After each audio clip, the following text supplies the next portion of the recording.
The Assembly will hear an address by His Excellency Borut Pahor, President of the Republic of Slovenia. I request protocol to escort His Excellency.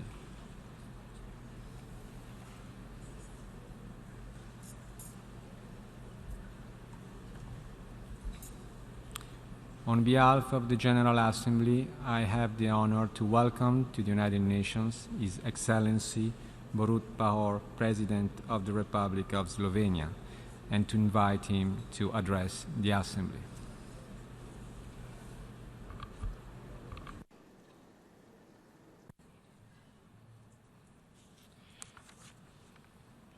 Distinguished Presidency, Excellencies, ladies and gentlemen, it is always an honor to take part in this great General Assembly. My friends, today we live in a world where new challenges are multiplying and old ones never seem to go away. The multilateral system is being challenged. A system which we spent over 70 years building and which should prevent the humanity over ever again experience the horrors of war. A system which ensures respect for human rights and international law and promote social progress, development, and better standards of life for everybody. Now, the case of multilateralism is clear.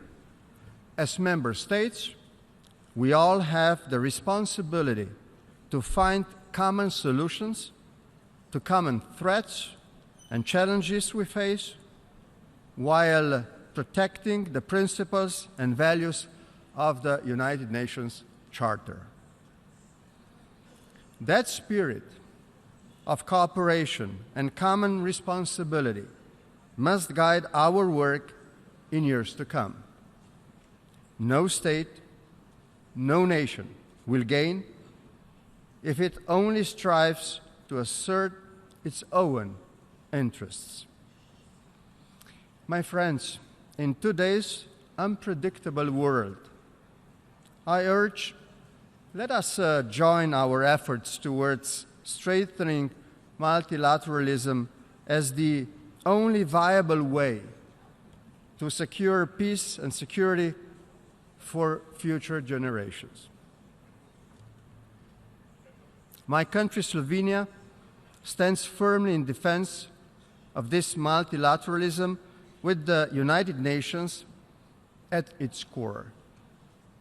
Our commitment, the commitment of Republic of Slovenia to this system based on shared values, the rule of law, and human rights remains as strong as ever.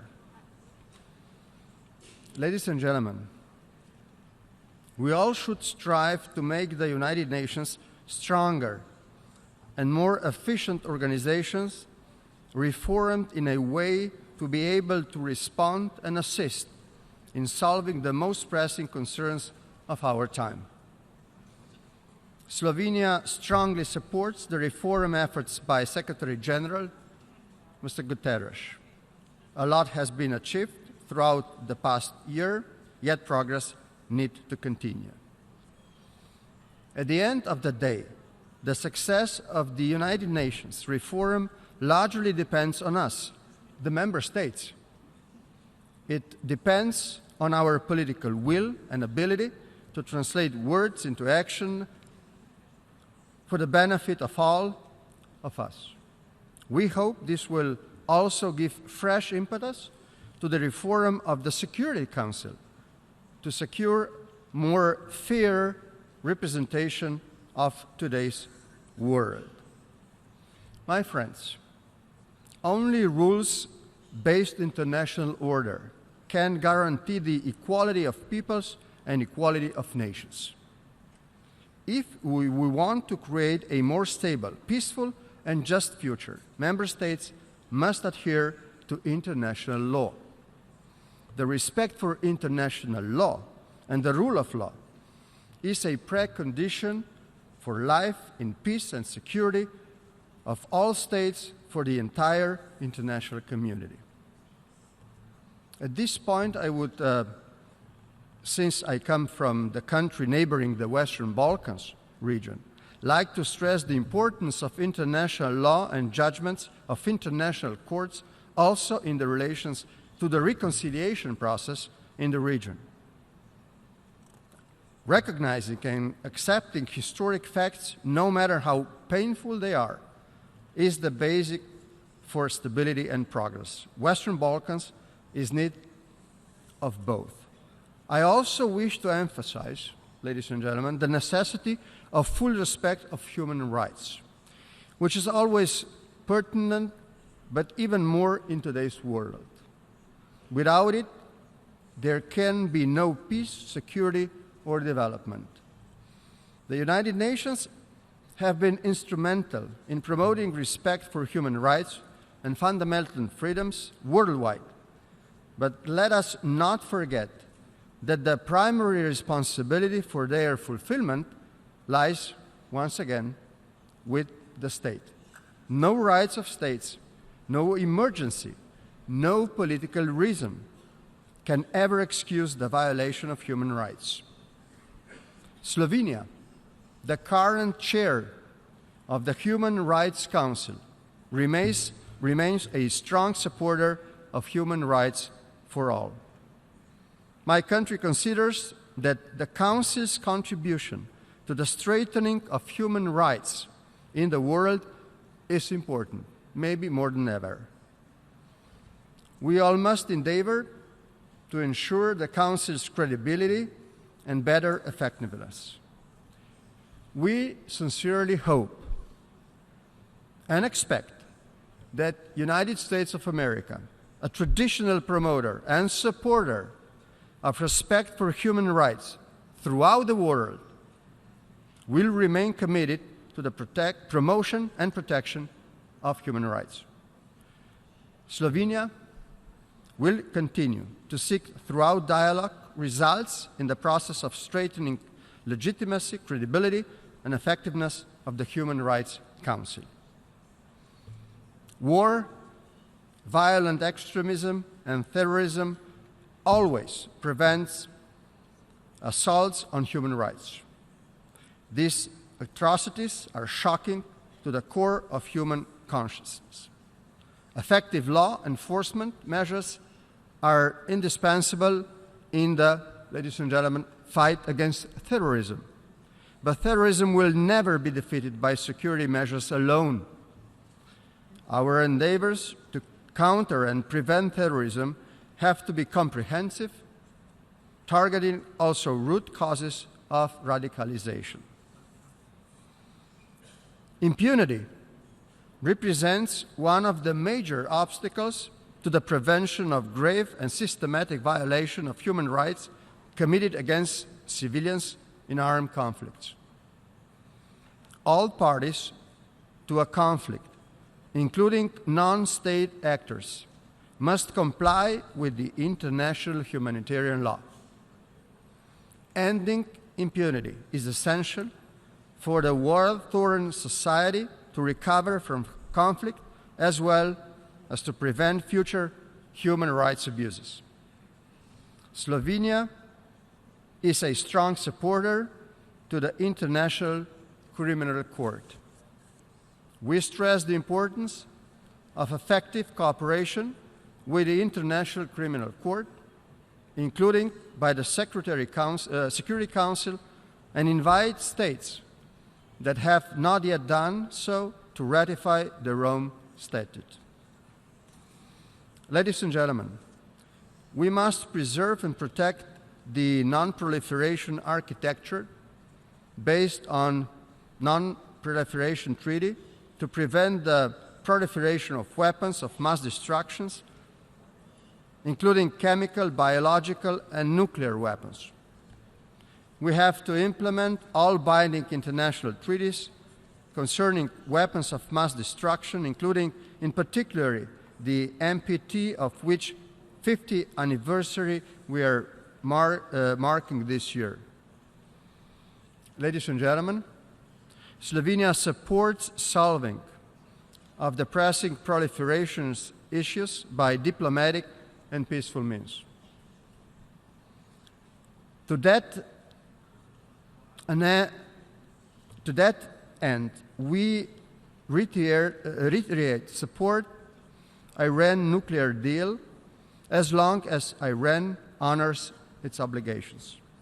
We welcome developments related to Korean Peninsula and hope to achieve the complete, verifiable, and irreversible denuclearization of it. Slovenia continues to support humanitarian demining, mine victims' assistance, and the elimination of the unexploded ordnance and remains of wars. ITF, Enhancing Human Security, a humanitarian non-profit organization established by the Slovenian government 2 decades ago, and its many activities around the globe from Bosnia to Afghanistan and Colombia are concrete reflection of this support. We are grateful to many states, ladies and gentlemen, which cooperate and support the demining work of ITF. Slovenia considers international development cooperation as an important element of our overall international endeavors. Throughout development cooperation, we support efforts in partner countries to eradicate hunger, protect the environment, and contribute to overall sustainable development. Throughout our efforts in the Western Balkans, the European neighborhood, and Sub-Saharan Africa, Slovenia is directly contributing to the achievement of the 2030 Agenda of Sustainable Development. Slovenia has also taken up the task of implementing 2030 Agenda at the national level, and we try to contribute to its implementation at the global level with a sense of urgency. 2030 Agenda for Sustainable Development and Paris Agreement are, in our view, 2 documents that together provide a clear path and vision for a more sustainable future of our planet and prosperity for its people.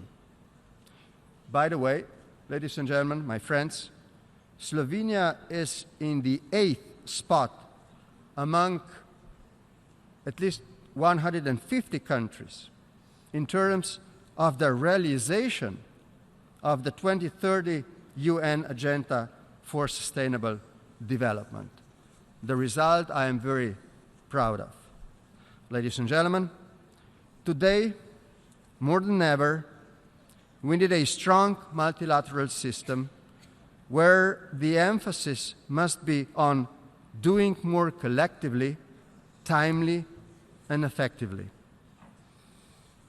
Let me conclude, my friends, by assuring you that Slovenia is committed to supporting the United Nations and determined to work with all partners to deliver tangible, meaningful results that will advance peace, security, development, and human rights for all. I would like to thank you for your attention.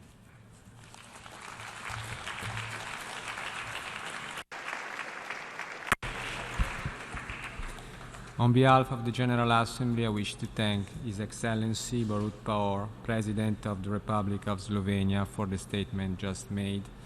May I request representatives to remain seated while we greet the Head of State.